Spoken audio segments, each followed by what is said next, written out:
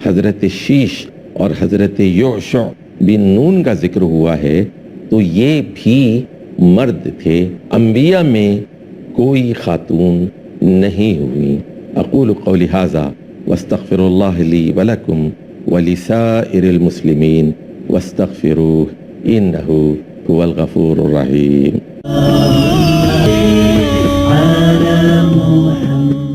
الحمد للہ رب العالمین والصلاة والسلام علی سید المرسلین وعلی آلہ واصحابہ اجمعین۔ انبیاء علیہ الصلاۃ والسلام کے بارے میں ہم گفتگو کر رہے ہیں، ان کی چند اور خصوصیات کا ذکر کرنا یہاں مناسب معلوم ہوتا ہے۔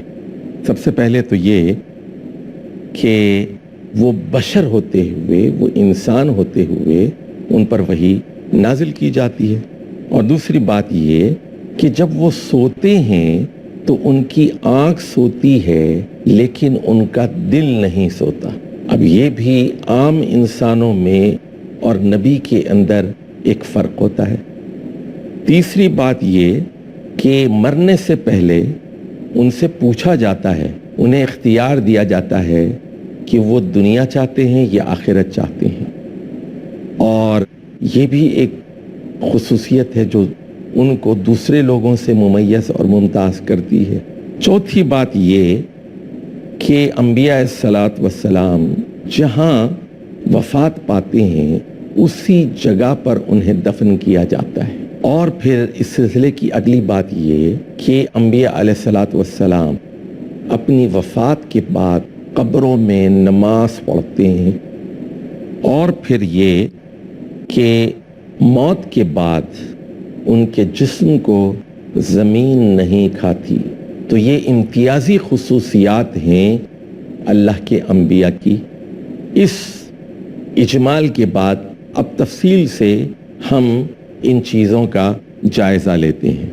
تو سب سے پہلے وہی بات، سورۃ الکہف کی آخری آیت میں یہ بات بتائی گئی، قل، اے محمد صلی اللہ علیہ وسلم آپ بتا دیجئے، انما انا بشر مثلکم، بلا شبہ میں بھی تم لوگوں ہی کی طرح ایک بشر ہوں، ایک انسان ہوں، یوحا الیہ، لیکن ایک بہت بڑا امتیازی فرق یہ ہے کہ مجھ پر وحی کی جاتی ہے۔ بشر ہوں، تمہاری طرح کا ہوں، انسان ہوں، لیکن مجھ پر وحی کی جاتی ہے، فرشتے آتے ہیں، تنزیل ہوتی ہے۔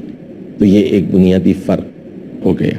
دوسری بات جو صحیح بخاری کی حدیث نمبر 3570 میں نقل ہوئی ہے، آپ صلی اللہ علیہ وسلم نے فرمایا، وَالنَّبِيُّ نَائِمَةُ عَيْنَاهُ وَلَا يَنَامُ قَلْبُهُ وَكَذَلِكَ الْأَنْبِيَاءُ تَنَامُ أَعْيُنُهُمْ وَلَا تَنَامُ قُلُوبُهُمْ، کہ انبیاء علیہ السلام کی آنکھیں سوتی ہیں لیکن دل نہیں سوتا، اور یہی معاملہ ہے تمام انبیاء کا اور محمد صلی اللہ علیہ وسلم کا بھی، کہ تمام انبیاء کی آنکھیں سوتی ہیں لیکن قلب بیدار رہتا ہے۔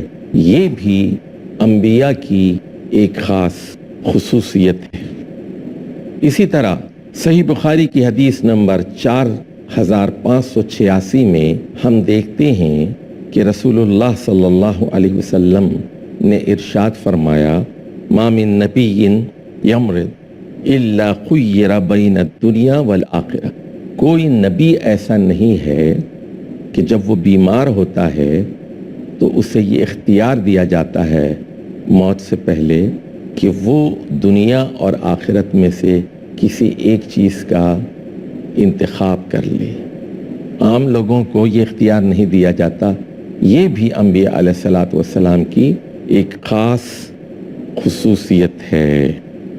اسی طرح جامع الصغیر میں ایک صحیح حدیث نقل ہوئی ہے، اور حضرت عائشہ فرماتی ہیں کہ جو بھی نبی وفات پاتا ہے اس کو اسی جگہ دفنا دیا جاتا ہے۔ مسند احمد میں بھی اس روایت کا ذکر ہوا ہے، اور آپ یہ بات اچھی طرح جانتے ہیں کہ رسول اللہ صلی اللہ علیہ وسلم کا انتقال حضرت عائشہ صدیقہ رضی اللہ تعالی عنہا کے حجرہ مبارک میں ہوا، اور اس کے بعد صحابہ کرام کے درمیان اختلاف پیدا ہوا کہ آپ صلی اللہ علیہ وسلم کی تدفین کہاں کی جائے، لیکن جب حدیث پیش کی گئی تو تنازع کا حل نکل آیا، اور یہ بتایا گیا کہ آپ صلی اللہ علیہ وسلم نے یہ فرمایا تھا کہ انبیاء علیہ السلام کو اسی جگہ دفن کیا جاتا ہے جہاں وہ مرتے ہیں۔ چوں ہی یہ حدیث پیش کی گئی، تمام صحابہ کرام نے لبیک کہی اور آپ کو حضرت عائشہ کے حجرہ مبارک میں ہی دفن کیا گیا۔ اسی طرح ابو داؤد میں حدیث ہے، حدیث نمبر 1531، جس میں رسول اللہ صلی اللہ علیہ وسلم کا یہ ارشاد نقل ہوا ہے، ان اللہ حرم علی الارض ان تأکل اجساد الانبیاء، بلا شبہ اللہ تعالیٰ نے زمین پر یہ چیز حرام کر دی ہے کہ وہ انبیاء علیہ السلام کے جسد مبارک کو کھائے۔ انبیاء علیہ السلام کی جو باڈی ہوتی ہے، جو جسم ہوتا ہے، ان کا جو جسد مبارک ہوتا ہے، وہ جوں کا توں زمین کے اندر محفوظ ہوتا ہے۔ حالانکہ آپ انسانوں کے بارے میں، عام لوگوں کے بارے میں یہ جانتے ہیں کہ زمین انہیں کھا جاتی ہے، اس میں تغیر پیدا ہوتا ہے اور گوشت گل جاتا ہے، ہڈیاں بوسیدہ ہو جاتی ہیں، اور ما تنقص الارض منہم، اور اللہ تعالیٰ خود سورہ قاف میں یہ بات بیان کرتا ہے کہ زمین تمہاری لاشوں میں سے جو کچھ کمی کرتی ہے، اللہ تعالیٰ کا اس کو مکمل علم ہوتا ہے۔ اور اب اس سلسلے کی آخری بات یہ کہ انبیاء علیہ السلام وفات کے بعد اپنی قبروں میں نماز پڑھتے ہیں۔ اب یہ قبر میں نماز کیسے پڑھتے ہیں تو اس کی تفصیل میں ہم نہیں جائیں گے، چونکہ یہ احادیث صحیح ہیں۔ صحیح مسلم کی حدیث نمبر 172 میں بھی اور 2375 میں بھی یہ بات نقل ہوئی ہے۔ ایک مسلمان کے لیے یہ بات کافی ہے کہ وہ آپ صلی اللہ علیہ وسلم کی رسالت کو تسلیم کرنے کے بعد یہ تحقیق کرے کہ وہ صحیح طور پر روایت ہوئی ہے، اور جب یہ پتہ چل جائے کہ یہ حدیث صحیح ہے اور صحیح لوگوں سے صحیح طریقے سے روایت ہوئی ہے، تو ایمان کا تقاضا یہی ہے کہ وہ اس پر من و عن ایمان لے آئے۔ اور آپ صلی اللہ علیہ وسلم نے فرمایا، حضرت انس سے روایت ہے، الانبیاء احیاء فی قبورہم یصلون، انبیاء اپنی اپنی قبروں میں زندہ ہوتے ہیں اور وہاں وہ نماز پڑھتے ہیں۔ اور اسی طرح آپ صلی اللہ علیہ وسلم نے معراج کے واقعے کو نقل کرتے ہوئے فرمایا، مررت علی موسیٰ لیلت اسری بہ عند الکثیب الاحمر وہو قائم یصلی فی قبرہ، کہ جس رات معراج ہوئی اور اسرا کا رات کا سفر ہوا تو میں حضرت موسیٰ کے پاس سے گزرا، کثیب احمر کے پاس، تو میں کیا دیکھتا ہوں کہ حضرت موسیٰ اپنی قبر میں کھڑے ہوئے ہیں اور نماز میں مشغول ہیں۔ اسی طرح صحیح مسلم کی حدیث نمبر 172 میں نہ صرف حضرت موسیٰ کا ذکر ہے بلکہ وَإِذَا عِيسَى ابْنَ مَرْيَمَ قَائِمٌ يُصَلِّي وَإِذَا إِبْرَاهِيمُ قَائِمٌ يُصَلِّي، کہ حضرت عیسیٰ ابن مریم علیہ السلام بھی کھڑے ہوئے نماز پڑھ رہے تھے، اور حضرت ابراہیم علیہ السلام بھی کھڑے ہوئے نماز پڑھ رہے تھے۔ تو دوستو اور عزیزوں اور معزز ناظرین کرام، یہ ہیں وہ خصوصیات انبیاء جو نبیوں کو عام لوگوں سے ممیز اور ممتاز کرتی ہیں۔ وہ بشر ہوتے ہیں، انسان ہوتے ہیں، انسانوں میں سے ہی لوگوں کو نبوت اور رسالت کے لیے منتخب کیا جاتا ہے، لیکن کچھ خاص چیزیں انہی کے ساتھ منسوب ہیں اور انہی کے ساتھ مخصوص ہیں۔ یہ بالکل واضح طور پر معلوم ہونا چاہیے. ہماری طرح کھاتے ہیں، ہماری طرح پیتے ہیں، ہماری طرح سوتے ہیں، اونگتے ہیں. بشریت کے سارے تقاضے ان کے ساتھ وابستہ ہوتے ہیں. شادیاں کرتے ہیں، اولاد ہوتی ہے، زخمی ہوتے ہیں، انتقال کرتے ہیں. خدا کی طرح ایسا نہیں ہوتا کہ انہیں موت نہیں آتی، یا لا تأخذہ سنۃ ولا نوم والا معاملہ نہیں ہوتا، لا یعودہ حفظہما والا معاملہ نہیں ہوتا، وما مسنا من لغوب والا معاملہ نہیں ہوتا. خدا خدا ہے. وہ اللہ کی صفات اللہ کے ساتھ خاص ہیں. وہ انسان ہوتے ہوئے بھی کچھ مخصوص چیزیں ان کے ساتھ وابستہ ہیں، جیسے ان کا دل نہیں سوتا، دل زندہ ہوتا ہے، دل بیدار ہوتا ہے. مرنے کے بعد بھی قبر میں اللہ کی عبادت کے اندر مشغول ہوتے ہیں، اور پھر انہیں اسی مقام پر دفنایا جاتا ہے جہاں ان کی موت واقع ہوتی ہے، اور زمین ان کے اجساد مبارک کو کھاتی نہیں. یہ بھی انبیاء کی خصوصیات میں سے ہیں. اللہ تعالی ہمیں عام آدمی میں اور نبی میں فرق کرنے کی اور صحیح طریقے سے اس عقیدے کو سمجھنے کی توفیق عطا فرمائے. اسی طرح نبی میں اور نبی کے خالق اور معبود اور ہمارے خالق اور معبود اور اس پوری کائنات کے خالق اور معبود کے درمیان کیا فرق ہے، اس کو بھی صحیح طور پر سمجھنے کی توفیق عطا فرمائے. اقول قولی ھذا واستغفر اللہ لی ولکم ولسائر المسلمین واستغفروا انہ هو الغفور الرحیم. اللہ